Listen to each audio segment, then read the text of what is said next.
नमस्कार दोस्तों, मैं हूं सागर और आप सभी का बहुत बहुत स्वागत है आज के अपने स्टूडियो में। आज के स्टूडियो में मैं आपसे बात करने वाला हूं एमएनएम के स्टॉक के बारे में, यानी कि महिंद्रा एंड महिंद्रा के स्टॉक के बारे में, जो आज के दिन कहीं ना कहीं फोकस पे था। एक बड़ी तेज मार जो है वो यहाँ पे पड़ती हुई दिखाई दी। 6-7% तक आज ये स्टॉक टूटता हुआ दिखाई दिया, क्योंकि बहुत ही शानदार रनअप जो था वो इस स्टॉक में होता हुआ दिखाई दिया है। अब ये क्यों होता हुआ दिखाई दिया, इसके पीछे कौन सी खबर काम करती हुई दिखाई दे रही है, उसके लिए आपको पूरा वीडियो देखना जरूरी है। और क्या वाकई में ये इम्पैक्ट करेगा इस स्टॉक को, या फिर ये सिर्फ और सिर्फ एक प्रॉफिट बुकिंग है। इसके लिए अगर हम आज देख रहे हैं इंट्राडे पे, तो 2732 पे स्टॉक क्लोज हुआ है। 6.5% से ज्यादा की गिरावट यहाँ देखने मिली। लगभग 200 रुपए के आसपास स्टॉक टूटता हुआ दिखाई दिया कल की क्लोजिंग प्राइस से। बड़े वॉल्यूम होते हुए दिखाई दिए, लगभग 1 करोड़ 44 लाख शेयर से ज्यादा के वॉल्यूम देखने मिले। दिन का हाई अगर आप देख रहे हैं 2930 का, और दिन का लो था 2697 ने। ऊपरी लेवल से लगभग स्टॉक 230 रुपए से ज्यादा टूटता हुआ दिखाई दिया। 52 वीक रेंज देखेंगे, 1415 रुपए की 52 वीक रेंज है लोअर साइड पे, और 3013 का हाई, यानी कि पिछले एक साल में अगर आप देखें बॉटम से स्टॉक 2 गुने से ज्यादा होता हुआ दिखाई दिया है। तो कहीं ना कहीं एक प्रॉफिट बुकिंग भी लाजमी है। लेकिन जो सबसे बड़ी इंपॉर्टेंट खबर आज यहाँ पे काम करते हुए दिखाई दी, जिसके कारण यहाँ पे स्टॉक टूटता हुआ दिखाई दिया, वो था एमएनएम का एक्सयूवी 700 का प्राइस कट। ये एक बड़ा ट्रिगर बनता हुआ दिखाई दिया सुबह से, क्योंकि जहां आप देख रहे हैं हर ऑटो कार मेकर जो है वो लगातार प्राइजेस बढ़ाते हुए दिखाई दे रहे हैं। उस कंडीशन में एमएनएम ने ये अनाउंस किया कि उन्होंने जो नया प्राइस रखा है एक्सयूवी 700 के वेरिएंट का, वो यहाँ पे 19,49,000 रुपए होता हुआ दिखाई देगा। और कहीं ना कहीं 1.5 से 2 लाख रुपए तक की जो प्राइस कट है वो आपको यहाँ पे देखने को मिली है। कहीं ना कहीं ऐसा माना जा रहा है कि एसयूवी की जो है उसकी डिमांड लोअर साइड लो होती हुई दिखाई दे रही है। बेस्ट सेलिंग एसयूवी X700 वो यहाँ पे कहीं ना कहीं हमको देखने मिल रहा है कि डिमांड लोअर साइड पे जाती हुई दिखाई दे रही है।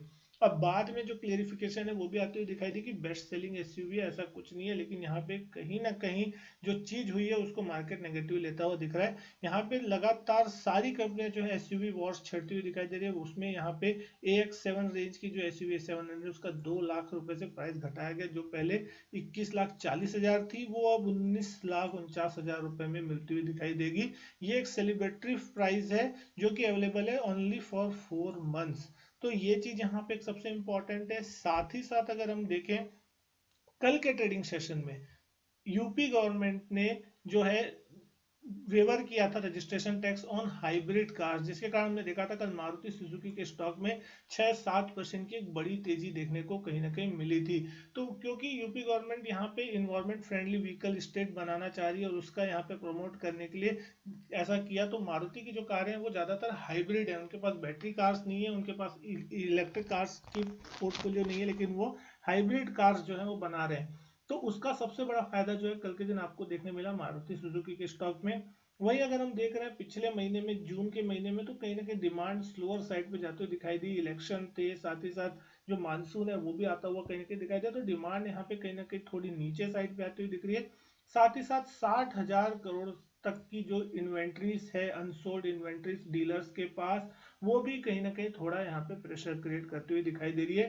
तो उसका इम्पैक्ट भी जो है स्टॉक के प्राइस पे आज यहाँ पे देखने मिला। और उसके बाद क्योंकि जिस तरीके के यहाँ पे स्टॉक प्राइस पे रनअप हो चुका है, बहुत ही ज्यादा हायर साइड पे चला गया था, तो थोड़ी प्रॉफिट बुकिंग भी यहाँ पे हमको देखने को मिल रही है। वैल्यूएशन देखेंगे मार्केट कैप लगभग 3,40,000 करोड़ के आसपास का, आज की 6% की गिरावट के बाद, नहीं तो ये मार्केट का आपको 3.5 लाख करोड़ के ऊपर देखने मिल रहा था। फेस वैल्यू जो है वो 5 रुपए के आसपास की है। डिविडेंड यील्ड भी 0.77% की है। 90 रुपए के आसपास की ईपीएस और 30 के पी पे स्टॉक कारोबार कर रहा है।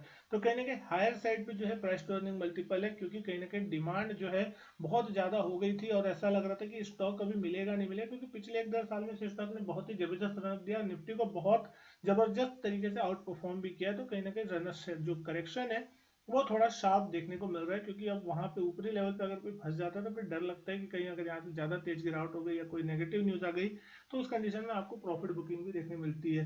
प्राइस टू बुक देख रहे हैं 5.16 की प्राइस टू बुक पे चल रहा है। लेकिन चार्ट्स पे अगर हम देखें, क्या यहाँ पे चार्ट पे स्ट्रक्चर बिगड़ता हुआ दिख रहा है, तो शॉर्ट टर्म में अगर हम देख रहे हैं तो चार्ट पे स्ट्रक्चर थोड़ा इंपॉर्टेंट सपोर्ट जो कि लगभग 2800-2820 के आसपास का था, जो कि कहीं ना कहीं हम देख रहे हैं पिछले एक महीने सवा महीने से अगर आप देख रहे हैं तो एक रेंज में चल रहा था। स्टॉक 3,000 का हाई छुआ था और लोअर साइड में 2800-2850 की रेंज में एक बार सपोर्ट ले रहा था। आज यहाँ पे जिस इंटेंसिटी और जिस वॉल्यूम के साथ यहाँ पे गिरावट देखने मिली है। क्योंकि अगर मैं यहाँ पे वॉल्यूम की बात करूँ, 1.5 मिलियन 2 मिलियन के आसपास के जो वॉल्यूम्स हैं वो एवरेज वॉल्यूम यहाँ पे देखने को मिलते हैं। उसके मुकाबले आज लगभग 14-15 मिलियन के वॉल्यूम यानी कि लगभग 1.5 करोड़ शेयरों के आसपास के वॉल्यूम देखने मिले। तो हैवी वॉल्यूम के साथ सेलिंग होती हुई दिख रही है। और जो सपोर्ट लेवल था जो शॉर्ट टर्म में वो था 2820 2830 के आसपास का, उसको भी तोड़ के सीधा 2730 के आसपास बंद हुआ है। तो अब इसके लिए जो अगला सपोर्ट होता हुआ दिखाई देगा वो कहीं ना कहीं 2500-2600 की रेंज पे आता हुआ दिख रहा है। यानी कि अगर यहाँ से कंटिन्यूएशन होता है गिरावट तो कहीं ना कहीं 2500 से 2600 एक सपोर्टिव लेवल होगा जहां पे स्टॉक एक बार के लिए संभल सकता है। अब ये स्टॉक जब तक 2900 के पार निकल के 2900 2920 यानी कि जो कल का लेवल था 2925 का वो लेवल पार करके नहीं निकलता, तब तक यहाँ पे आप नए हाइस की उम्मीद नहीं कर सकते।